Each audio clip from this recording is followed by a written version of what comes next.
وہ کنیکٹ اگر کر رہی ہیں مبینہ طور پہ ڈائریکٹلی انڈائریکٹلی کسی بڑی شخصیت کے ساتھ، چیف جسٹس کے ساتھ، سپریم کورٹ کے ججز کے ساتھ، تو کیا اس معاملے کی تحقیقات نہیں ہونی چاہیے؟ کیا ججز کو اگر انہوں نے کچھ نہیں کیا تو انکوائری ہو گئی، اس میں ان کو کلین چٹ مل جائے گی؟ اور ایک بڑی اہم بات انہوں نے اٹھائی، انور منصور خان صاحب نے میڈیا کے ساتھ گفتگو کرتے ہوئے ایک ٹی وی ٹاک شو میں بات کرتے ہوئے کہ یہ غیر قانونی آئیڈیوز ہیں، اس کی تحقیقات ہو نہیں سکتی، اس کی تحقیقات ہونی نہیں چاہیے۔ اب سوال ناظرین یہ ہے کہ جو سابق وزیر اعظم عمران خان صاحب نے سپریم کورٹ میں درخواست دائر کی تھی، اگر انور منصور خان صاحب کا یہ موقف درست ہے کہ آڈیو لیک کی تحقیقات نہیں ہونی چاہیے، تحقیقات ہو نہیں سکتی، تو پھر عمران خان صاحب نے کچھ عرصہ پہلے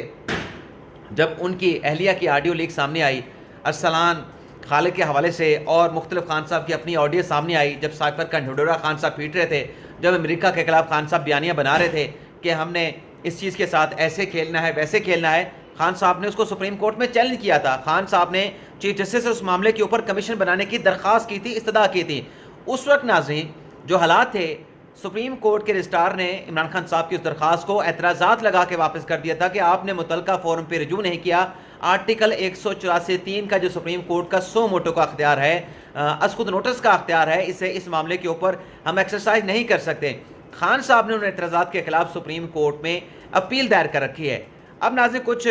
ہمارے سورسز اس اندیشے کا اظہار کر رہے ہیں، اس خدشے کا اظہار کر رہے ہیں کہ پہلے تو یہ جو کمیشن بنا ہے جسٹس قاضی فائصہ کی سربراہی میں، اس کو چیلنج کر دیا جائے گا، سپریم کورٹ میں مخصوص وکلاء کی طرف سے درخواستیں دائر کی جائیں گی جو پہلے دائر کرتے رہے ہیں، جو اپیجل درخواست گزار ہیں، اور یہ بھی امکان اس خدشے کا اظہار کیا جا رہا ہے کہ وہ جو درخواست اعتراض لگا کے واپس لگے تھی اور ان اعتراضات کے خلاف جو چیمبر اپیل سپریم کورٹ میں عمران خان صاحب نے دائر کی تھی، ممکنہ طور پہ کہا جا رہا ہے، خدشے کا اظہار کیا جا رہا ہے کہ ہو سکتا ہے کہ وہ اعتراضات والی جو چیمبر اپیل ہے اسے اب اس موقع کے اوپر، جب حکومت نے اتنا عرصہ انتظار کیا کہ پہلے سپریم کورٹ اس معاملے کی تحقیقات کرے، جوڈیشل کمیشن تشکیل دے، لیکن سپریم کورٹ نے کوئی قدم نہیں اٹھایا، تو اب حکومت نے یہ اقدام اٹھا دیا ہے، کمیشن تشکیل دے دیا ہے، جسٹس قاضی فائصہ کو سربراہ بنا دیا ہے، تو اب ذرائع اس خدشے کا اظہار کر رہے ہیں کہ ہو سکتا ہے کہ عمران خان صاحب کی وہ جو درخواست ہے اس کو ٹیک اپ کر لیا جائے۔ اب خان صاحب کے حوالے سے بھی ناظرین ایک بڑی اہم خبر آپ کے ساتھ ہم نے شیئر کرنی ہے۔ وہ خبر ناظرین یہ ہے کہ یہ سوشل میڈیا پہ چلا، ٹی وی ٹاک شو میں کہا گیا کہ جو سابق ڈی جی آئی ایس آئی تھے عاصم منیر شاہ صاحب، جو کہ موجودہ ہمارے آرمی چیف ہیں، جب وہ ڈی جی آئی ایس آئی تھے انہوں نے کچھ رپورٹس تیار کی عمران خان صاحب کے گھریلو معاملات کے حوالے سے مبینہ طور پہ، اور وہ رپورٹ تھی کرپشن کے معاملات کے حوالے سے مبینہ طور پہ جو الج کیا گیا، یہ رپورٹ کیا گیا۔ اب اس رپورٹ کی بنیاد کے اوپر جس میں بتایا گیا کہ آپ کی جو اہلیاں ہیں وہ ملک ریاض حسین کے ساتھ یہ لین دین، یہ پیسے شیسے، اور بزدار صاحب ٹرانسفر پوسٹنگ کی تمام چیزیں وہاں پہ پیش کی گئی خان صاحب کو، تو خان صاحب پہ اس پر ایکشن لینے کی بجائے، یعنی اب تو سوشل میڈیا پہ باقاعدہ طور پہ اس بات کا مذاق اڑایا جاتا ہے کہ اسٹیبلشمنٹ نے مجھے بتایا کہ نواز شریف کرپشن کرتے ہیں، اور بالکل خان صاحب کہتے ہیں کہ یہ بات اسٹیبلشمنٹ کی بالکل درست تھی، اور پھر سوشل میڈیا پہ یہ بھی کہا جاتا ہے کہ جب اسٹیبلشمنٹ نے ڈی جی آئی ایس آئی نے جا کے خان صاحب کو یہ بتایا کہ آپ کی اہلیہ، آپ کا جو وسیم اکرم پلس عثمان بزدار ہے، فرح گوگی ہے، باقی جو ان سے جڑے جو کردار ہیں، جو لوگ ہیں، وہ مبینہ طور پہ کرپشن میں ملوث ہیں، پیسہ بنا رہے ہیں اور کمیشن حاصل کر رہے ہیں، تو خان صاحب نے کہا کہ یہ اسٹیبلشمنٹ جو ہے وہ کچھ اور کر رہی ہے، ہماری تحقیقات کیوں کر رہی ہے؟ تو یہ بھی سوشل میڈیا پہ مذاق اڑایا جاتا ہے۔ تو اب خان صاحب نے سی این این کو ایک انٹرویو دیا جس میں ناظرین خان صاحب یہ کہتے ہیں، میں آپ کو ایگزیکٹلی ان کے جو الفاظ ہیں وہ بتا دیتا ہوں کہ خان صاحب نے دراصل اس انٹرویو میں کہا کیا ہے۔ اب آپ نے اندازہ یہ کرنا ہے کہ خان صاحب پہلے کیا کہتے ہیں اور آج کیا کہتے ہیں۔ خان صاحب نے ناظرین یہ کہا کہ مجھے عاصم منیر کے ساتھ کوئی مسئلہ نہیں، عاصم منیر نے مجھے اہلیہ کی کرپشن کے کوئی ثبوت دکھائے، نہ ہی میں نے بطور ڈی جی آئی ایس آئی استعفیٰ دینے پہ مجبور کیا۔ خان صاحب نے آگے پھر جا کے کیا کہا وہ بھی آپ کو بتاتے ہیں۔ خان صاحب یہ کہتے ہیں کہ 80% امکان ہے کہ منگل کے دن، یعنی پرسوں 23 مئی کو مجھے اسلام آباد سے گرفتار کر لیا جائے گا، میں وہاں پہ جاؤں گا۔ اور خان صاحب نے بتایا کہ مجھے تو آرمی چیف سے کوئی مسئلہ نہیں،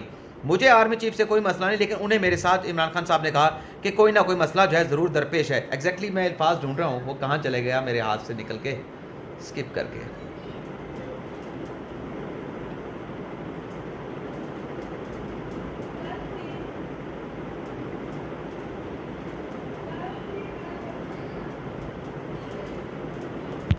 خان صاحب کہتے ہیں کہ مجھے آرمی چیف سے کوئی مسئلہ نہیں۔ خان صاحب کو آرمی چیف سے اگر واقعی کوئی مسئلہ نہیں تھا تو ریکارڈ کے اوپر خان صاحب کا انٹرنیشنل میڈیا کے ساتھ انٹرویو موجود ہے، جس میں خان صاحب نے کہا کہ میں یہ چاہتا ہوں، جب آرمی چیف کی تقرری ہو رہی تھی، کہ عاصم منیر کو چھوڑ کے جس کو مرضی آرمی چیف لگا دیا جائے۔ خان صاحب، اگر آپ کا مسئلہ نہیں تھا، اگر اس وقت کے D G I S I Asim Munir Shah sahab نے آپ کی فیملی سے متعلق، ان کے مبینہ معاملات سے متعلق کوئی تحقیق کر کے، کوئی انکوائری کر کے رپورٹ آپ کے سامنے پیش نہیں کی تھی، اور آپ نے انہیں ڈی جی آئی ایس آئی کے عہدے سے نہیں اٹھایا تھا، اور آپ نے پھر غیر ملکی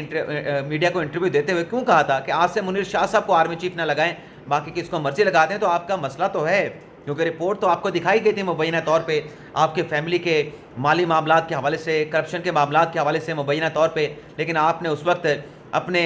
گھر کے اندر توجہ دینے کے بجائے ڈی جی آئی ایس آئی کو ہٹانا زیادہ مناسب سمجھا، کیونکہ اس وقت اسٹیبلشمنٹ کی رپورٹ کو ایکسیپٹ نہیں کر رہے تھے، لیکن جب نواز شریف کے خلاف اس قسم کی رپورٹس پیش کی گئی تھیں، تب آپ کہتے تھے کہ یہ رپورٹس بالکل درست ہیں اور نواز شریف چور ہے، ڈاکو ہے، لٹیرا ہے، لیکن جب آپ کے گھر سے متعلق معاملات آپ کے سامنے پیش کیا گیا تو تب آپ نے جو ہے وہ ایک نیا لاجک، ایک نیا منطق نکال کے ڈی جی آئی ایس آئی کو عہدے سے ہٹا دیا۔ اب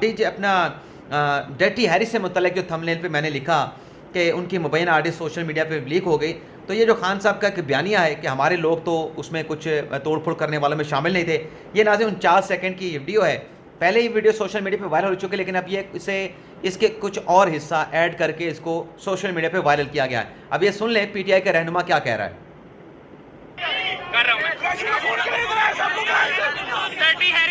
آج تمہیں پتا چلے گا، عوام تمہیں بتائے گی، عوام آج ساری یہ دیکھو لبرٹی چوک میں ہم پہنچ چکے ہیں، کوئی کسی کا انتظار نہ کرے، ہمارے لیڈر کو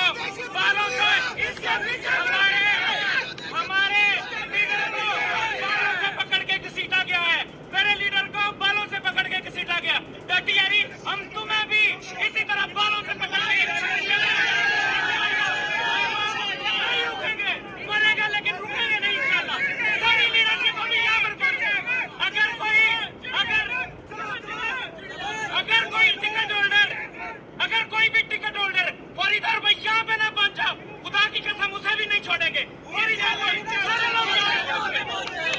یہ خان صاحب کہتے ہیں کہ ہمارا جو ہجوم تھا وہ پرتشدد نہیں تھا، اس میں کسی قسم کا وائلنس نہیں تھا، اس میں کسی قسم کی اور باتیں نہیں تھی۔ یہ خان صاحب کی اپنی پارٹی کا عباد فاروق کس طرح سے مار دو، جلا دو، گھیراؤ کی، بالوں سے پکڑنے کی، گھسیٹنے کی، کسی کو نہیں چھوڑیں گے، کیا باتیں کر رہا ہے۔ اور یہ کمل شوذب صاحبہ کا بھی ایک آڈیو سوشل میڈیا پہ لیک ہوئی ہے، جس میں وہ 9 مئی کو کمیٹی چوک راولپنڈی میں اپنے کارکنان کو تیش دلا رہی ہیں۔ اب موصوفہ کیا کہہ رہی ہیں اپنے کارکنان کے جذبات کو بھڑکانے کے لیے کہ اگر ہر چیز آپ یہ سمجھتے ہیں کہ ہر چیز نارملی چلے گی تو پھر جاؤ گھروں میں جا کے سو جاؤ، پھر آزادی کو کہو بھول جاؤ، غلامی کی تیاری پکڑ لو۔ یہ وہاں پہ کمیٹی چوک پہ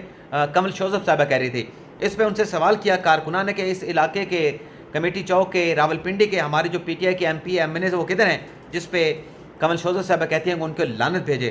تو یہ اس قسم کے ویڈیو سامنے آ رہی ہیں، تو جتنا اپنے آپ کو یہ ڈی اٹیچ کرنے کی کوشش کر رہے ہیں 9 مئی کی واقعہ سے، لیکن اب اتنی چیزیں سامنے آ رہی ہیں۔ ویسے یہ چیزیں کیسے سامنے آتی ہیں آپ کو بتا دیں کہ پی ٹی آئی جو ہے وہ سوشل میڈیا پہ بڑی ڈیپینڈ کرتی ہے، تو وہ سوشل میڈیا کے جو واریئرز جہاں کے جب پی ٹی آئی کی ایکٹیویٹیز کو کور کر رہے ہوتے ہیں، مختلف یوٹیوب چینل کے جو یوٹیوب چینل رن کرتے ہیں، فیس بک پیج رن کرتے ہیں، تو وہ جو ویڈیوز بنا کے سوشل میڈیا پہ ڈالتے ہیں انہی سے تمام چیزیں نکالی جاتی ہیں۔ یعنی جو اپنا انہوں نے ایک سوشل میڈیا کا نیٹ ورک بنا رکھا ہے، جو خان صاحب کے حوالے سے بلے بلے والی ویڈیو بناتے ہیں، خان صاحب نے یہ کر دیا، بلانک کر دیا، خان صاحب نے وکٹیں اڑا دیں، یارکر کر دیا، باؤنسر مار دیا، کلین بولڈ کر دیا، ان سوئنگ کر دیا، وہ جب اس قسم کے احتجاجوں کی پی ٹی آئی کے ویڈیوز بناتے ہیں، وہی ویڈیوز پھر پی ٹی آئی کے خلاف استعمال ہو رہی ہوتی ہیں، اسی سے پاکستان تحریک انصاف جو ہے وہ ایکسپوز ہوتی ہے کہ کہتے تو ہیں کہ ہم پرامن احتجاج کرتے ہیں، لیکن کتنا پرامن ہوتا ہے، تو ایسی ویڈیو انہی کے چینل سے اٹھا کے سوشل میڈیا پہ وائرل ہو جاتی ہیں۔ اجازت چاہتے ہیں، اللہ حافظ۔